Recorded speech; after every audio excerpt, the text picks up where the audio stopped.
देखिए सम्राट चौधरी जी, ये जो भाई सवाल पूछ रहा है, ये सवाल सिर्फ इस भाई का नहीं, ये सवाल मेरा भी है। तो मुझे भी जवाब चाहिए आपसे। ये भाई जो भी कुछ बोल रहा है, ये मेरा भी सवाल है, तो मुझे जवाब चाहिए। तो वीडियो पूरा देखिए और सुनिए कि भाई के बात में कितना सच्चाई है। माननीय सम्राट चौधरी जी, आपने कहा कि अगर किसी ने सरकारी जमीन पर कब्जा किया है तो 24 घंटे के अंदर कार्रवाई होगी। कार्रवाई होनी भी चाहिए, इसमें कोई दो राय नहीं है।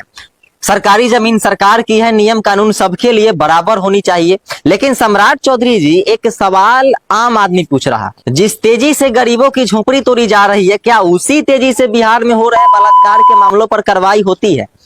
क्या उसी तेजी से मर्डर के मामलों पर न्याय मिलता है? क्या उसी तेजी से अस्पताल में इलाज के अभाव में मरने वाले लोगों के लिए जिम्मेदारी तय होती है? आज बिहार का गरीब आदमी मजबूरी में दिल्ली मुंबई भाग रहा है, कोई नौकरी के लिए, कोई इलाज के लिए। अगर इन मुद्दों पर भी 24 घंटे के अंदर एक्शन होता तो शायद लोगों को अपना घर राज्य छोड़कर जाना नहीं पड़ता। आप जिन घरों को गिरवा रहे हैं उनमें कोई अपराधी नहीं रहता, वहां रहते हैं भूमिहीन असहाय लोग जो कहीं एक झोपड़ी बनाकर अपने बच्चों को पाल रहे हैं।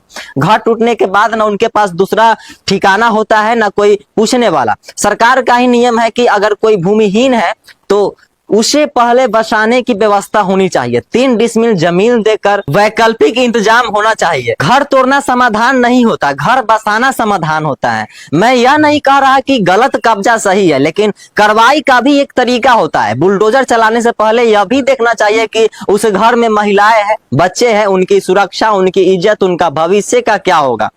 अगर एक्शन ही लेना है तो पलायन पर लीजिए, अगर एक्शन ही लेना है तो बिहार को घूसखोरी से मुक्त कराने पर लीजिए, अगर एक्शन ही लेना है तो शिक्षा, स्वास्थ्य और रोजगार पर लीजिए। गरीबों को डरा कर नहीं, गरीबों को साथ लेकर बिहार को आगे बढ़ाइए। कठोरता कानून में होनी चाहिए, इंसानियत प्रशासन में होनी चाहिए। यही आज बिहार का सवाल है और यही आम आदमी की आवाज है। अगर आप लोग भी इस भाई के बात से सहमत हैं तो वीडियो को खूब शेयर करिए और सम्राट चौधरी तक पहुंचा दीजिए।